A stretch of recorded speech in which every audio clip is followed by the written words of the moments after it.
Okay, good afternoon, everyone. So I intentionally mute you all so that there will be no disturbance whenever I discuss.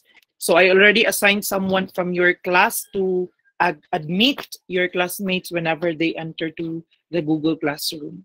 So our topic for this afternoon is how do the historians and archaeologists investigate history? So this is something to do with our sources in history.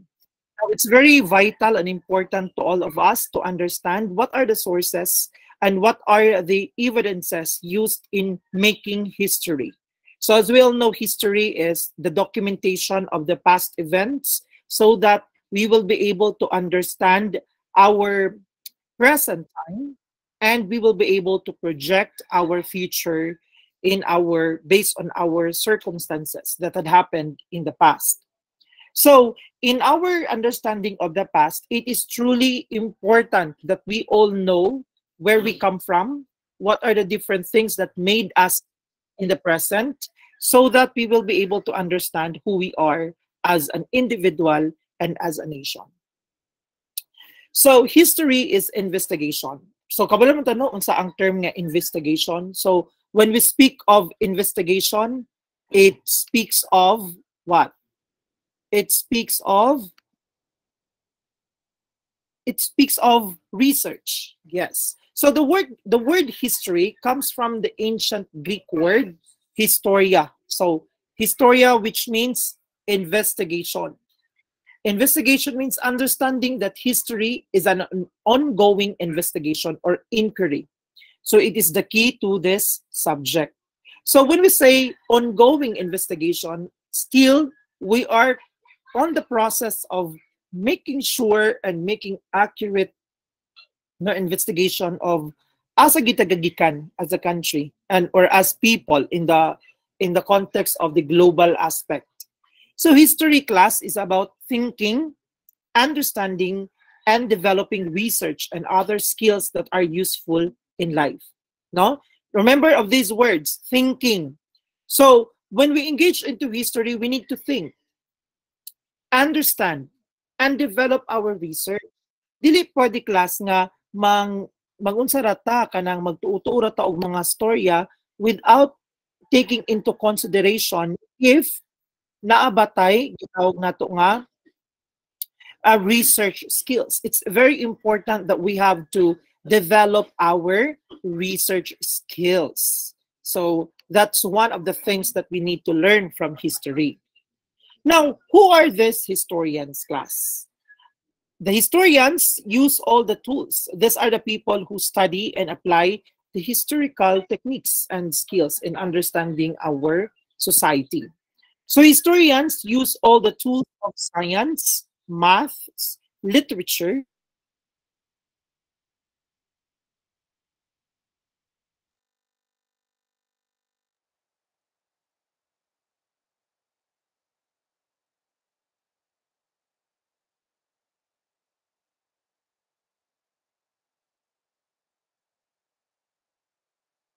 and other the engineering also.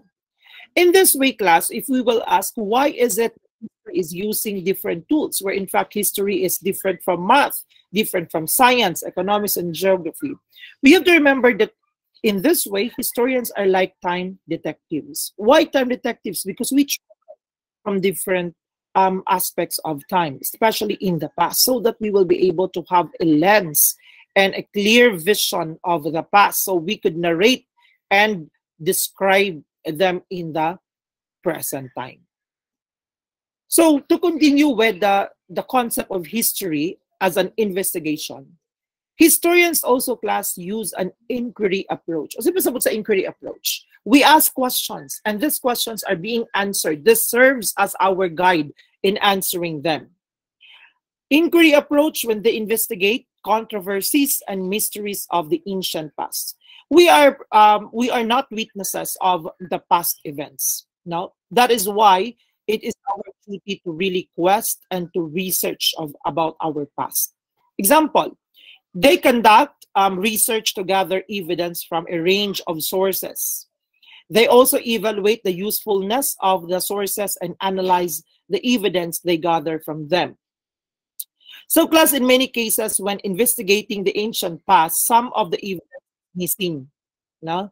For this reason, historians need to gather the past from various types of sources, kind of like putting together a giant jigsaw puzzle that is missing from its pieces. That is why what we have today is still lacking. So that's why it's a continuous now. It's an ongoing investigation because still we are on the process of putting all the jigsaw puzzle and we do not know as to when we could complete all the puzzles or the pieces to complete the puzzle.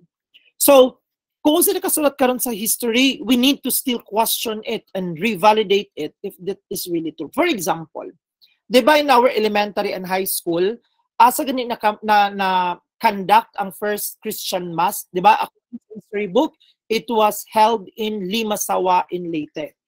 But one prominent Filipino historian in the name of Dr. Sonia Zaide claimed that hindi yan sa Limasawa, Leyte na conduct ang first Mass. According to the chronicle of Antonio Pigafetta, the chronicler or the historian recorder during the Ferdinand Magellan expedition, it was not Limasawa, but it was in Mazawa in Butuan City in Agusan del Norte. So there is now a claim that the first Christian Mass was not really happened in Limasawa in Leyte, but it was conducted in Mazawa in Butuan. There are also pieces of evidence produced and provided by Dr. Zaide to support her claim about this particular important event in our Philippine history. You see, my point, class, is not everything written in history are accurate. There are still a lot of room for improvement, reconstruction, and revalidation that we need to do in our history to make it accurate and strong as a form of document. So is it correct to question our history? Yes. But we need to question it with more credibility.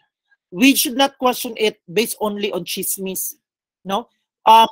When they speak that history is a chismis, there is truth on that, but there is also lies on that. The truth is that history can also be chismis because it transfers from one mouth to another. It transfers from one generation to another through oral delivery or transmission or through written transmission. The lies there is, unlike chismis, history employs scientific method. So kumbaga, ang history applies scientific method. We investigate, we gather pieces of evidence, we have a grand manner of making history as compared to chismis na kung saan lang magustuhan or kung ano yung lang type na sabihin ninyo or what tickles your imagination, i-transmit or i-chismis ninyo sa ibang tao, that becomes chismis. But history is different. Although there is similarity, but the big difference there is the manner of making chismis and history. History is classical. History is sophisticated. History is scientific, like chismis. It is not, it is classical, yes, but it is not sophisticated and it is not scientific. Okay, I hope you understand that. Kaya aron ma-defend ninyo kung namingon nga history is a chismis. Okay. What are the types of sources of evidence that we are talking about? We have artifacts, we have images, we have oral histories, and we have also writing documents. When we speak of artifacts, we are referring to human remains, pottery, weapons, tools, coins, and art.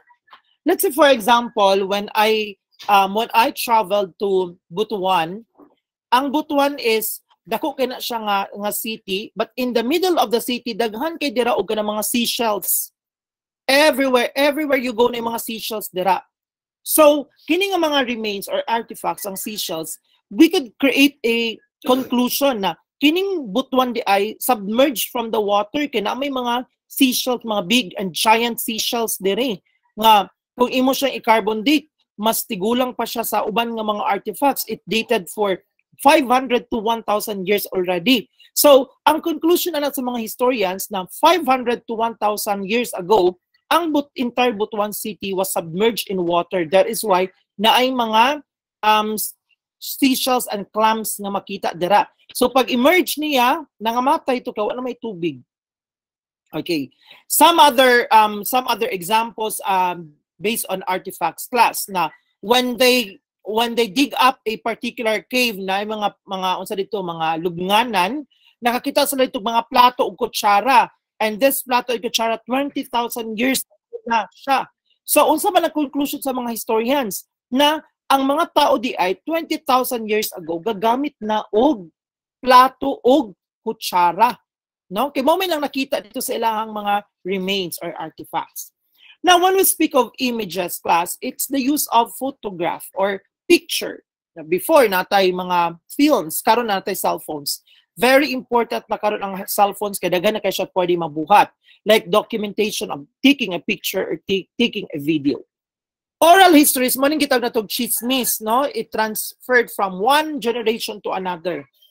Histories passed down from generations or recorded in paintings, dances, and ceremonies, or even songs, no? Kanang mga kanta, they are very important also part of our culture because songs contain messages. They contain practices and deep rooted culture of a particular place. So let's say for example, na kay mga kanta about Moana na about sa water kay dul mo sila og dagat. So this song pwede na tawagin okay dagan kasi mga storya nga about water, 'di ba?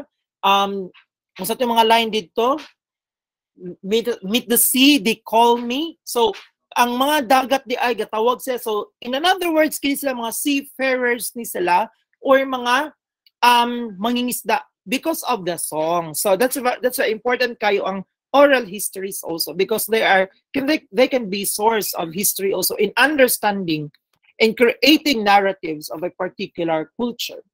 Most importantly, the very strong and effective means of proving history is through writing, including inscriptions carved like in Egypt, ang ilahang pyramid of Egypt nga ang mga walls ana na ay mga hieroglyphics. So these are documentations of their histories, so no, from generation to generation, and writing and on walls, papyrus kana mo ra bitaw roll, clay, wood, and anything na encrypt or nasulat or na draw, this belongs to writing. Okay. To give you more specific view of the sources of history, like remain of buildings, maps and diagrams, paintings and carvings in tombs and caves, weapons, mosaics, coins, tombs, pots and cups, tools, figurines, graffiti, ancient inscriptions, photographs, and reconstructions, including preserved body of skeleton or mummies, translations of works of ancient writers, and statues, and including remains of shipwrecks, kanang mga barko nga unlod, no? And what other people have written. These are all sources of history. Now let us try to examine what are the types of artifacts which serve as one of the very convincing evidences of history. We have tools and utensils. So archaeological evidence indicates there was a significant increase in the creation of artifacts such as pottery from around 5,000 years ago. They include tools and utensils to hold water, oil, or grain. Okay, mag-check sa ako ha if I'm still audible. Wait, I'll turn on some of your answer. Okay. Class, am I still audible or madungog pa ba ko sa inyo ha? Yes, sir. Yes, sir. Okay, nasabtan ra ba akong gistorya pas-pas ra kaayo? Sakto ra, sir. Medyo pasabtan ra, sir. Medyo pas-pas pero sakto lang masabtan na. Kana lang importante. Okay, I'll turn off your phone again para wala disturb. Okay. Okay, class. To continue with our discussion, no, there are still types of artifacts that we call art, no, like paintings. So archaeologists think early rock art may have been a magical ritual to ensure success in an important activity such as hunt. So the picture that you could see now in your screen, this is sources 0.3, one of the paintings found in the Lascaux in France. They were painted by hunter-gatherers who lived in Europe between about 20,000 and 9,000 years ago. So imagine, look at the painting. So of course, no, makita ni mo dira is na ay mga animals. So perhaps these animals are the predominant animals nga naa dito sa ilahang lugar. Mo na ilang ginahunt before. So makabalo na taon sa ang way of life because of this painting sa natay idea. Okay? So ana gid ang ilahang. Pero of course no, taman data sa paghimo-himo og storya ana base ato ang pagsabot kay wala man dita na nga time. Ang exact nga makaistorya ana is katong naghimo sa arts. But because dili naman to sa mapukaw kay patay naman silang tanan, that is why we make use of our critical analysis in order to give meanings of their work of arts. Aron masabtan po nato gamay, in part or in whole, ang ilahang mga culture and practices. Types of artifacts, this one also, no, not the art. This is an example of mosaic. This one is a carving, no, about ilang mga activities. This is a tiger, no, mo na siya makita nato. This one is an elephant. This one is an elephant. Now, let us proceed to types of artifact sources nga gina-carve or write nila sa stone. So scholars think that writing began as an attempt by people to keep visible records of trading. So na-create daw ang kining writing para naasalay record kung mag-trade kay makalimot-limot bikag lista sa mga baligya. So they invented system of writing in order to record the trading and the transactions of merchants and businessmen before. This might be notches made on bones or arrangement of pebbles or sticks. No? And ancient Sumerians produced the first script around 3,500 before Christ. So when we say 3,500 BC, class, ang pasabot ana, 3,500 years before gipanganak si Jesus Christ. Kaya nag-start ang ato ang present time, kaya diba 2022 naman ta. It means na 2022 na class, years ago, namatay si Jesus Christ, o gipanganak si Jesus Christ. Kaya Roman calendar ma itong gina-follow, ang pinaka-first year sa Roman calendar is the year of the our Lord Jesus Christ na pag-anak niya. So kung matingala mo, kung maka-encounter mo BC, before Christ, ang pasabutan ng before Christ is before na panganak si Jesus Christ. So imagine 3,500, mas dugay pa kaysa atong present time karon. Kita is 2022 ta on the day of the birth of Jesus Christ. So kung buhi pa si Jesus Christ karon physically, ang yang edad is 2022. So ayaw mo kalibog sa BC o AD. Kay ang AD mo na karon, actually AD ta karon 2022 AD, pero of course ginawala nato ng AD or Anno Domini, meaning the birth or the year of our Lord. So ang before Christ, BC, before nagipanak si Jesus Christ. Imagine, na-develop nila ang system of writing 3,500 years before si Jesus Christ na panganak. Okay. Now, other scripts developed in Egypt, like what I have made mention about hieroglyphics. In China, they called it cuneiform, or calligraphy rather. In India and Mesoamerica, the area from modern-day central Mexico to northern Costa Rica.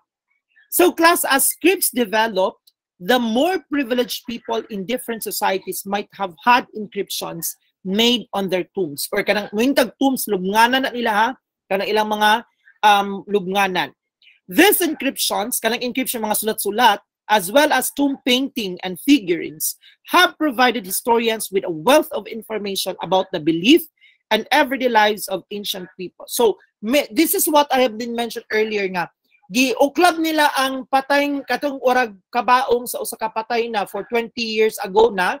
Nakita nila dito ang different mga golds, mga crystals, and including mga pottery. So, kana palang daan, makita na itong kini siyang namatay, dato ni siya, o nanin siya position in the society because makita nato sa lubnganan nga daghan kayo mga precious or mga metallic na mga with values. So, in other words, historians have very imaginative and creative minds. They have to understand what they have not witnessed through the presence of artifacts. So these are examples of types of writing sources. Remember, class, those who are Christian na atong Bible are also product of artifacts because these are writings, ancient writings of different disciples and mga unsano witnesses of God's miracles before. So they had just have collected it and then ilang gi-compile mo nang natay book 1 and book 2 of our Bible. We have the Old Testaments and we have the New Testaments composing of different books. Okay, so muna siya ang example sa writing sources.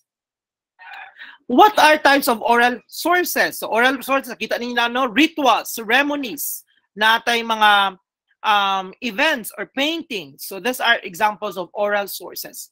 Oral sources siya, even if wala siya gistorya, pero makita siya, mura siya gistorya, klaro kayo siya, vivid kayo siya sa paintings or sa picture na it tells a story, direct stories, then this belongs to oral sources.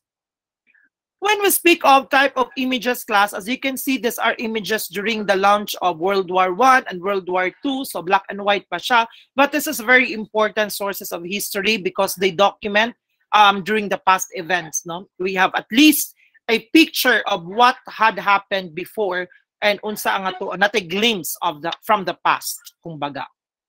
Now let's examine and proceed to archaeology as a field of science that help our historians, money partners atong historians, aron ilahang ma-codify or ma-document ang events from the past. Plus, the archaeology is the study of the remains of the past. When we speak of remains of the past, we are not only speaking of patay nga lawas or mga skeletons, but fossil fuels and other valuable things nga makita nato in the present time nga thousands of years ago na. These are still part of archaeology. And the work of archaeology is to always dig up, magsigig kalot, magkalot, kay aron makita nila tong mga civilizations nga nabaon na, literally nga nabaon na sa atuang ilalom sa yuta. Because you know what, class? Walay nakabalo kung nabay nakabaon nga mga cities and civilizations sa atuang mga lugar. We will only know that if we will do excavations and with the help of our archaeologists. Okay, to continue, archaeologists locate and uncover sources of evidence of past peoples.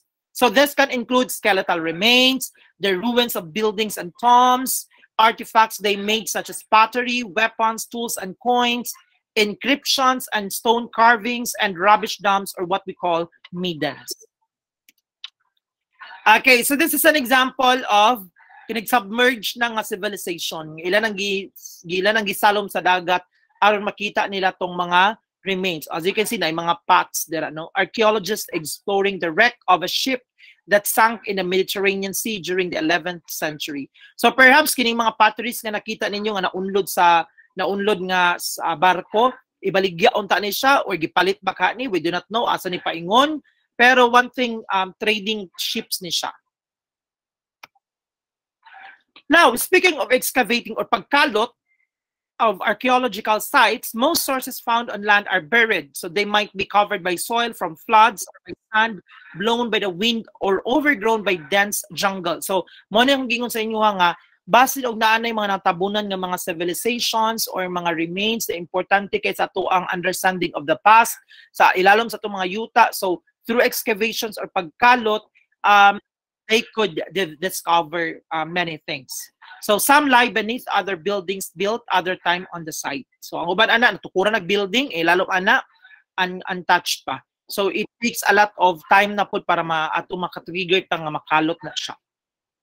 So archaeologists work to locate and excavate artifacts and other sources of evidence. So that is their basic functions in our society. Okay. So as you can see, look at the picture, class. This is an example of excavation. So, tanawa, mag-unsa ang excavation o sila na-discover. Look at the picture.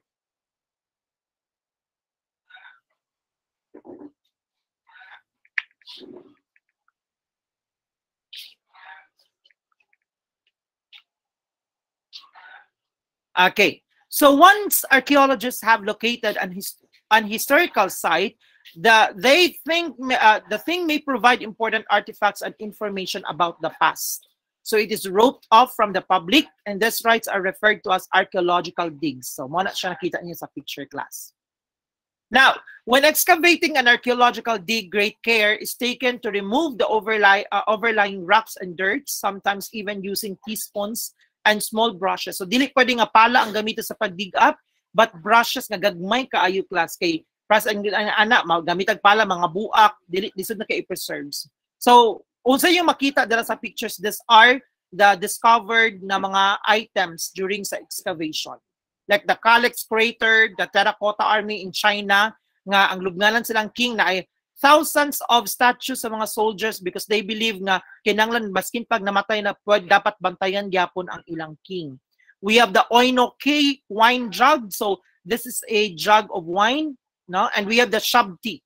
The Shabti is a statue of the pharaoh in, I do not know which I think it's in Egypt also. So once an artifact is fully exposed and excavated, the archaeologist photographs and numbers it and records details of its encryption and exact location where it was found. Okay. So let us now proceed to the very important topics that we need to discuss this afternoon class. These are the primary and the secondary sources of history. Now let us define what are primary sources and secondary sources. Now, when we speak of primary sources, mo ni pinakataas nga level sa evidence or source sa history class. So, dili pwede mapildi sa secondary source ang primary source because primary source is always primary. A primary source is a first-hand account record or evidence about a person, place, object, or an event. Like, I was there, no? For example, mingin ka nga, nakita gid nimo nga nay bangga, ikaw isa ka example sa primary source. Primary sources are the most reliable.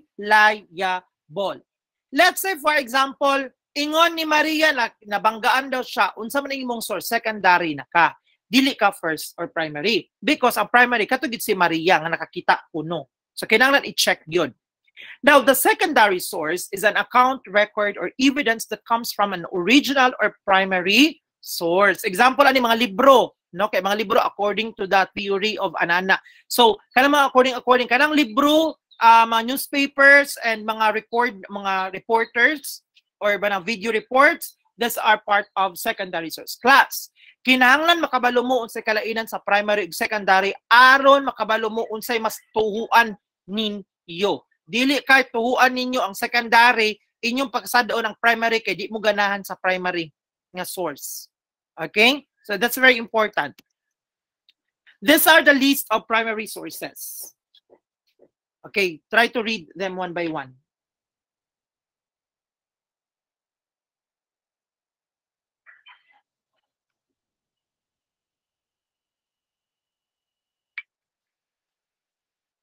Okay, nakita na ninyo. Din ako isa-isaon ha. Kaya basin matukan ko dili kadaghan ana. Don't worry because I will be uploading this video sa ato ang Google Classroom. So you will be able to access this one, especially those who were not able to attend our class. Did we reach already 100 or not yet? So meaning daghan ang wala naka-join. So that is why I need to record this video so that discussion so that you will be able to retrieve this one whenever you want. So these are primary sources and example of primary sources, the ancient Greek law inscribed in stone and war diary. Okay. Another example of war diary are diaries of soldiers who were participating in a war, or katong ka Anne Frank na writer na wherein she wrote there in her diary about her experiences in Germany. I think that was in Germany, no? Na she was a Polish, taga-Poland siya, and her family was a Jew, and then dapat patyun sila sa mga German. So nagtago sila until na-discovered and napatay gid sila. But her writing in her diary were a very good source of history during the World War II. Secondary sources class, these are the history textbooks. So, kumbaga kay secondary naman ang history textbooks, these are not really primary. But they are using primary sources. Encyclopedias, biographies, reference books, non-fiction history books, and we have the editorials and journal articles. So take note of them, because when we have our exam, I will let you examine if ang evidence ba is secondary or primary. Please take note of that. Okay, that ends our discussions. I am now open for questions and any clarifications from any of you.